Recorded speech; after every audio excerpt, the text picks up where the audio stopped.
ఇంకొక విషయం నేర్చుకుని వాక్యం ముగించుకుందాం. చూడండి, మరి మొదటి 2 కొరింథీయులకు రాసిన పత్రిక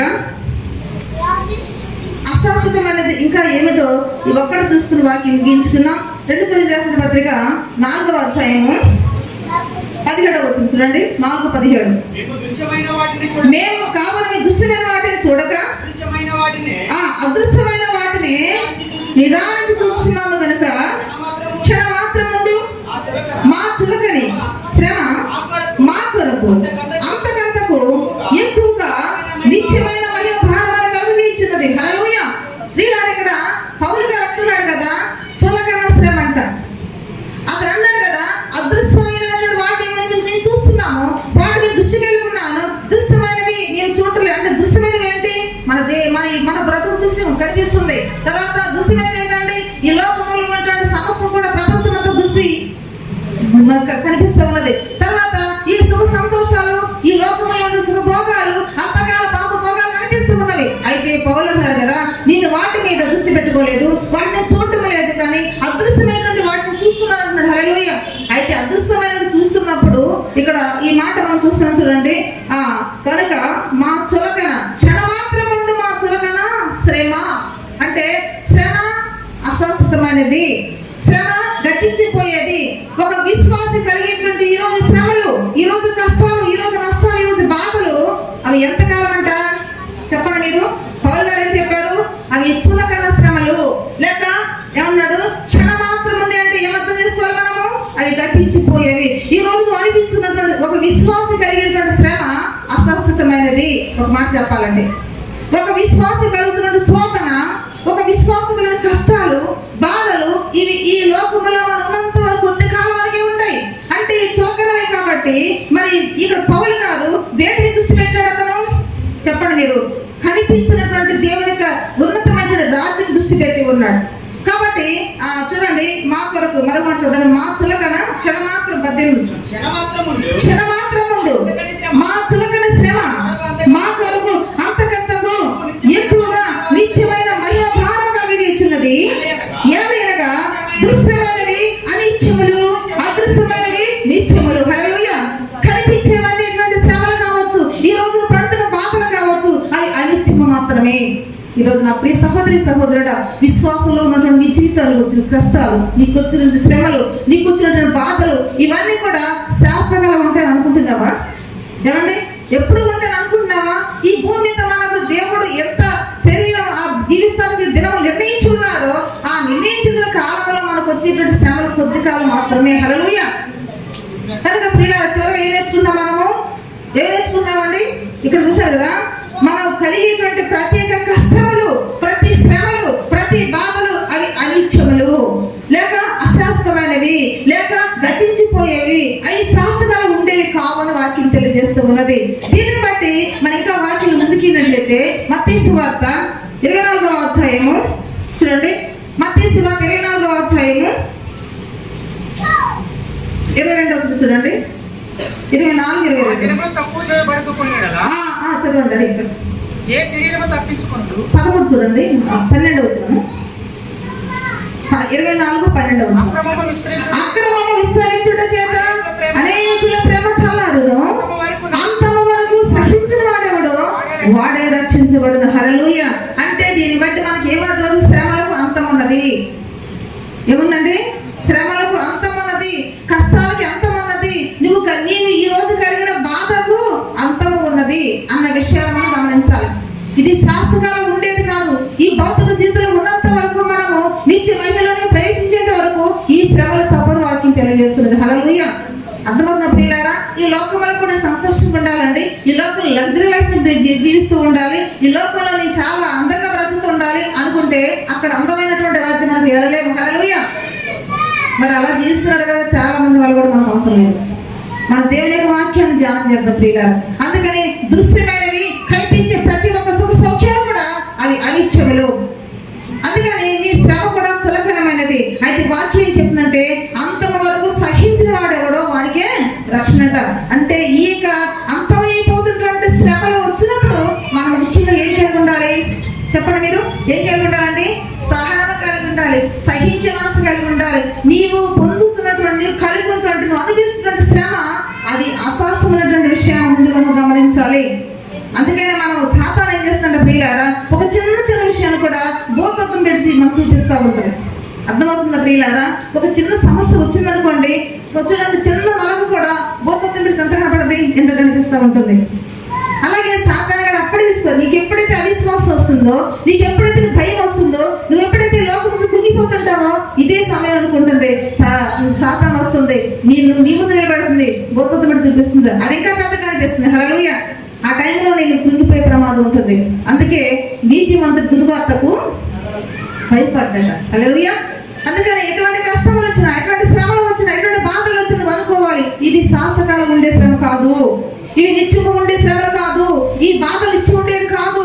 నేను లోకంలో ఒక యాత్రికుడును, యాత్రికుడు ఒక ఆ యొక్క అనుభూతికి మనం రావాలి. హల్లెలూయా. అందుకని అప్పుడు మనకి ఏం కావాలంటే వాక్యం తెలియస్తుందండి, అంతం వరకు ఏముంటారు, మనకు సహనము ఉండాలి. అందుకే ప్రకటన గ్రంథము చూడండి ఒకసారి ముగించేసుకున్నాం. ప్రకటన గ్రంథం 2వ అధ్యాయము 2వ చూద్దాం. నీ క్రియలను, నీ కష్టమును, నీ సహనమును నేను ఎరుగుదును. హల్లెలూయా. చాలండి. ఇక్కడ ఏమంటున్నాడు ప్రియులారా, మనం ఎప్పుడైతే లోకంలో శ్రమలు శాస్త్రకాలమైన విషయాన్ని గమనించి సహిస్తూ ఉంటామో, భరిస్తూ ఉంటామో, విశ్వాసం కలిగి ఉంటామో, దేవుడు అంటారు కదా, నీ సహనము నేను, నీ కష్టము నేను ఎరుగుదును. అద్భుతం. నీ యొక్క సహనాన్ని మర్చిపోయే దేవుడు కాదు, నీ కష్టాలు మర్చిపోయే దేవుడు కాదు, నిన్ను విడనాడే దేవుడు కాదు, నీ క్రియలు చూసి నిన్ను పట్టించుకునే దేవుడు అయితే మాత్రం కాదు. ఒక రోజు రాబోతున్నది, ఈ భూమి అంతమైపోతున్నప్పుడు, ఈ యొక్క లోకం అంతమైపోతున్నప్పుడు, నీవు నీ శరీరంలోంచి నీ యొక్క ప్రాణం వేరైపోతున్నప్పుడు, భక్తి నిన్ను లోకంలో అల్లలాడిపోతున్నప్పుడు నిన్ను దేవుడు తన రాజ్యం చేర్చుకుంటారు. హల్లెలూయా. మరి అంతకంటే ఏం కావాలంటే అది నిత్యరాజ్యం కదా. ఇక్కడైతే ఒక 50 సంవత్సరాలు బతుకుతావేమో, 50 సంవత్సరాలు బతుకుతావేమో, లేక నీకు బాగా ఇంకా దేవుడు ఎక్కువ రోజులు 100 సంవత్సరాలు బతుకుతావేమో, కానీ ఏదో ఒక రోజు వెళ్ళిపోవాలి. కానీ అక్కడైతే దానికి అంత ఉందండి, ఇన్ని సంవత్సరాలు అంటే గ్యారెంటీ ఉందా? ఇన్ని సంవత్సరాలు చెప్పేసి దేవుడు నియమం పెట్టారా? లేదు. అంటే తరతరములు యుగయుగములు కూడా మనం ఆయనతో ఏం చేస్తాం, మనము ఏర్పాటు చేసే గొప్ప అవకాశం ఉంటుంది. హల్లెలూయా. అయితే ఇక్కడ శ్రమలు వచ్చినప్పుడు నీలో ఏమి కనిపించాలంట? సహనం కనిపించాలి. దేవుడు అంటారు కదా, ఆ రోజు నీ క్రియలు, నీ కష్టము, నీ సహనం నేను ఎరిగాను, నిన్ను చూశాను అంటారు. హల్లెలూయా. అంటే ఈ రోజు నేను చెప్పే మాట ఏంటంటే, నీకు వచ్చినటువంటి కష్టము అశాశ్వతమైనది, నీకు వచ్చిన శ్రమ అశాశ్వతమైనది, అది అనిత్యము. హల్లెలూయా. అయితే ఇంకో మాట దేవుడు ఏం చెప్తున్నారంటే, అదే ప్రకటన 3:10 ఒకసారి 3వ అధ్యాయం 10వ వచనం. నీవు నా ఓర్పు విషయమైన వాక్యమును కైపట్టివే కనుక భూనివాసులకు శోధించుటకు ఈ లోకమంతటి మీది రాబోవు శోధన నుండి, శోధన కాలములో నేను నిన్ను కాపాడదని. హల్లెలూయా.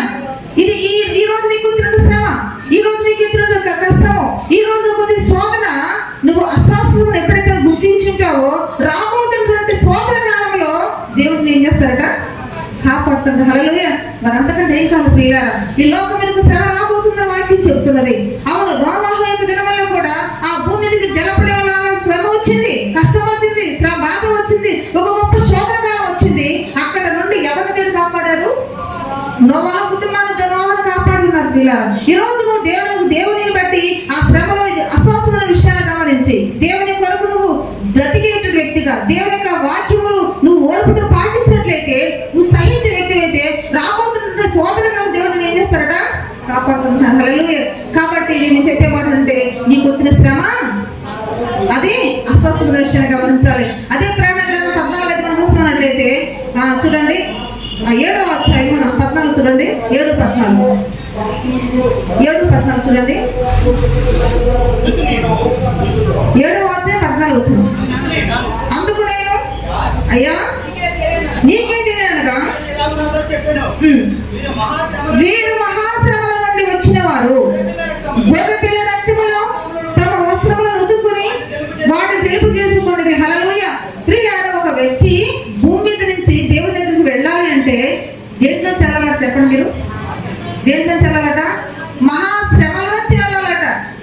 అంటే దేవుడిని మనం పట్టుకోవాలంటే, దేవుడితో యుగ యుగములకు నీ జీవితాన్ని సంతోషం చేసేటువంటి అనుగులకు రావాలంటే ప్రియులారా, నువ్వు ఆ పరలోకం వెళ్ళాలంటే ఎక్కడికి వెళ్ళాలంట? ఎక్కడి నుంచి అందుకు దారి పెట్టారు. నువ్వు ఒకటి పోవాలి, అక్కడ ఏముంటుంది? శ్రమ ఉంటుంది. ఆ శ్రమలో చూసి నేను చూస్తాను. హల్లెలూయా. అంటే శ్రమ లేకుండా మనము దేవుని చూడలేము, శ్రమ లేకుండా దేవుని వద్దకు మనం చేరలేము, శ్రమ లేకుండా మనము దేవునితో యుగయుగములు కూడా మన రాజ్యంలో ప్రవేశించలేము. కాబట్టి మనం ఎందులో చెల్లాలట? అక్కడ ఉన్నటువంటి వారు తెల్లని వస్త్రములు ధరించుకున్న వారు వీళ్ళు ఎక్కడి నుంచి వచ్చారంటే వీరు మహాశ్రమల నుండి వచ్చిన వారు. అంటే మహాశ్రమలు ఎంతకాలం ఉంటాయని మనం గమనించాలి చెప్పండి. అశాశ్వత కాలం మాత్రమే ఉంటాయి.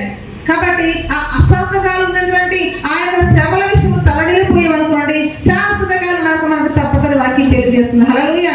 కాబట్టి వీళ్ళు అక్కడి నుంచి వెళ్ళిన తర్వాత ఏముంటుందంట చూడండి. అదే ప్రకటన గ్రంథము 21వ అధ్యాయము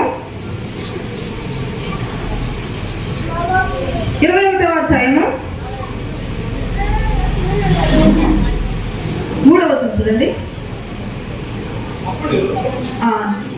క్షమించండి, 14వ అధ్యాయం, అదే ప్రకటన గ్రంథము 14వ అధ్యాయము 13వ చూడండి. అంతటా ఇప్పటి నుండి ప్రభువునందు మృతి నందు మృతులు ధన్యులని వ్రాయమని పరలోకము నుండి ఒక స్వరం చెప్పగా వింటిని. నిజమే, వారు తమ ప్రయాసములు మాని విశ్రాంతి పొందుదురు. హల్లెలూయా. ప్రియులారా, ఇక్కడ అశాశ్వతమైనటువంటి శ్రమల నుంచి వెళ్ళినటువంటి వారు ఆయన రక్తం చేత ఆ శ్రమల ద్వారా తమ హృదయములను, తమ జీవితాలను, తమ అవసరములను పవిత్రపరుచుకుంటున్న వారు ఇక్కడి నుంచి వెళ్ళిన తర్వాత ఏముంటుందంటే వారికి చెప్పండి? విశ్రాంతి ఉంటుందండి. హల్లెలూయా. ఏమో చెప్పండి మీరు? విశ్రాంతి ఉంటుంది. కాబట్టి శ్రమలు అశాశ్వతంగా ఎంచిన వారికి మాత్రమే విశ్రాంతి ఉంటుందండి. శ్రమలు శాశ్వతంగా ఉంటాయని దేవుని నుండి పారిపోయి, లేకపోతే సంఘం నుంచి వేరైపోయి, లేక ప్రార్థన చేయకుండా భక్తిహీనులు సంతోషిస్తున్నారు కదా, నేను అలా సంతోషిస్తాను అనుకుంటే ప్రియులారా, ఈ విశ్రాంతి మనకు దొరకదు. హల్లెలూయా. అందుకనే ఇక్కడ ఏం చెప్తుంటే వారు తమ ప్రయాసములు మాని విశ్రాంతి పొందుదురు. అంటే ప్రయాసము ఎంతవరకు ఉంటుంది మనకు చెప్పండి? కష్టం ఎంతవరకు ఉంటుంది? శ్రమ ఎంతవరకు ఉంటుంది? అది అశాశ్వతమైన విషయాలుగా గమనించాలి. తర్వాత మనం విశ్రాంతి వచ్చిన తర్వాత ఎక్కడికి వెళ్తామంట? అదే 21వ అధ్యాయము చూడండి. ఆ 21:3 చూసి వాక్యం ముగించేసుకుందాం. అప్పుడు ఇదిగో దేవుని నివాసము మనుషులతో కూడా ఉన్నది. హల్లెలూయా. ఈ శ్రమలు నిత్యమైనవి కావని భావించేవారు, ఈ శ్రమలు అశాశ్వతమైన విషయాలు గమనించిన వారు, శ్రమలు ఏదో గతించిపోతున్న అనుకున్న వారు ఏం చేస్తారట? చెప్పండి? వారు విశ్రాంతి తీసుకుంటారు. ఎక్కడంట? దేవుని యొక్క నివాసము మనుషులతో కూడా ఉన్నదంట. హల్లెలూయా. అంటే మన నివాసం ఎక్కడ ఉంటుంది? ఎవరితో ఉంటుంది? ఎవరికి చెప్పండి? ఎవరికి ఉంటుంది? ఎవరికి దేవునితో నివాసం ఉంటుంది చెప్పాలి మీరు. శ్రమలు చులకనమైనటువంటి శ్రమలని, లేకపోతే గతించిపోయేవని, అనిత్యములు అని, అశాశ్వతమైన విషయాన్ని ఎవరైతే గమనిస్తుంటారో ప్రియులారా, వారికి మాత్రం ఏముంటుందంట? విశ్రాంతి ఉంటుంది, దేవునితో నివాసం ఉంటుంది. హల్లెలూయా. కాబట్టి దేవుని యొక్క నివాసము మనుషులతో కూడా ఉన్నది. ఆయన వారితో కాపురముండును, వారు ఆయనకు ప్రజలై ఉందురు. దేవుడు తానే వారి దేవుడై ఉండి వారికి తోడై ఉండును. హల్లెలూయా. ప్రియులారా, మనం ఏం నేర్చుకున్నాం ఈరోజు? 4 విషయాలు నేర్చుకున్నామండి. ఏది శాశ్వతమైనది, ఏది అశాశ్వతమైనది ప్రియులారా? ఇదిగో మన జీవితము, మన బ్రతుకు ఏమిటంట? అశాశ్వతమైనది, ఇది గతించిపోయేది. రెండోది ఏం నేర్చుకున్నాము? మనం నివసిస్తున్నటువంటి భూమి, ఈ లోకము, లోక ఆశలన్నీ కూడా ఏమైపోతాయంట? గతించిపోతాయి. మూడోది ఏమనుకున్నాము? భక్తిహీనుల యొక్క సంతోషం కూడా అది శాశ్వతకాలం ఉండేది కాదు, అది నిమిషం మాత్రమే ఉండేది. ఇప్పుడు చెప్పండి, భక్తిహీన సంతోషం చూసి మనం కృంగిపోదామా? మనకు వచ్చిన శ్రమను చూసి గర్విద్దామా? చెప్పాలి మీరు. ఆ నిర్ణయం మీకే. దేవుడు నాకు ఇచ్చిన విషయాలు చెప్పు నా బాధ్యత. కానీ ప్రియులారా, ఏ నిర్ణయం తీసుకుంటాను మీ బాధ్యత, అది మీ నిర్ణయం. అది హల్లెలూయా. అందుకని భక్తిహీనుల యొక్క విజయం కానీ, భక్తిహీన యొక్క సంతోషం కానీ అది ఏమిటంట? అశాశ్వతమైనది. ఇక 4 ఏం నేర్చుకున్నాడు ప్రియులారా? ఈ రోజు మనం పొందుకున్న, మనం కలిగి ఉన్న శ్రమలు, మనం పడుతున్న కష్టాలు, మనం పడుతున్న బాధలు, ఇవన్నీ కూడా ఏమిటి? నిత్యమా అనిత్యమో. ఇది అశాశ్వతమైనది, గతించిపోయింది. కాబట్టి ప్రియులారా, ఇందుకు ముఖ్యంగా మన చివరిగా ఏం నేర్చుకుని ఏముండాలి? మనకు విశ్వాసం ఏముండాలండి? కష్టం వచ్చినప్పుడు అంతవరకు, ఆ శ్రమలు అంతవరకు నీకు సహనం అవసరమో. నువ్వు సహిస్తే నువ్వు ఎక్కడికి వెళ్తావు? నీ సహనాన్ని దేవుడు మర్చిపోడట. తర్వాత నీకు ఏముంటుందంట? విశ్రాంతి ఉంటుంది. విశ్రాంతిలో దేవుడితో యుగములు ఏర్పడి చేసి గొప్ప అవకాశం దేవుడు నీకు ఇస్తాడు. దేవుడికి గుర్తున్నట్టు ఏం సాధించు. గాక. ఆమె ప్రార్థన చేద్దాం. మనం తల ఉంచినట్టు ప్రియులారా, ఇంతవరకు దేవుని యొక్క మాటలు విన్నాము కాబట్టి అశాస్త్రమైనటువంటి లోకములను బ్రతుకుచున్నాము కాబట్టి వేటి మీద మనం దృష్టి పెట్టుకుని ఉండాలి. పరిశీలన చేసుకుందాము. దయచేసి అందరం మోకరించండి పరిశీలన చేసుకుందాం. ప్రియులారా, దేవుని యొక్క వాక్యం మనతో మాట్లాడుతున్నది కాబట్టి ఈ చులకన యొక్క శ్రమలు, ఈ యొక్క గతించిపోయేటువంటి ఈ కొద్ది శ్రమ కోసం మనం దేవుని విడిచిపెట్టేటువంటి అవిశ్వాసం కలిగి ఉన్నామేమో పరిశీలన చేసుకున్న ప్రియులారా, దేవుడు అనేక మాటలు మనం తెలియజేస్తున్నారు.